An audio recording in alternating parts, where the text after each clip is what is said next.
अस्सलाम वालेकुम दोस्तों, उम्मीद है आप खैरियत से होंगे।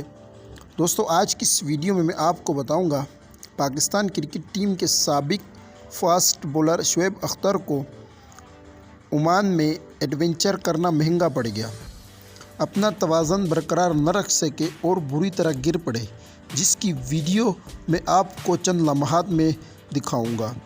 अगर आपको ये वीडियो अच्छी लगे तो लाइक और हमारे इस यूट्यूब चैनल को ज़रूर सब्सक्राइब करें।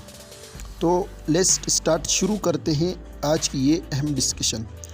समाजी राब्ते की वेबसाइट ट्विटर पर रावलपिंडी एक्सप्रेस ने एक मुख्तसर सी वीडियो शेयर की, जिसमें इन्हें सहरा में हेवी मोटर बाइक चलाते देखा जा सकता है। शुएब अख्तर की जानिब से शेयर करदा वीडियो में देखा जा सकता है कि वो स्पीड में बाइक चलाते हैं और गिर जाते हैं। हेवी बाइक से गिरने के बाद साबिक क्रिकेटर फ़ौरन संभलते हैं और बाइक उठाते हैं। वीडियो शेयर करते हुए शुएब अख्तर ने लिखा कि ओमान कुछ ज़्यादा ही ख़तरनाक होता जा रहा है। दोस्तों, आज की वीडियो कैसी लगी आप हमें कमेंट सेक्शन में बता सकते हैं।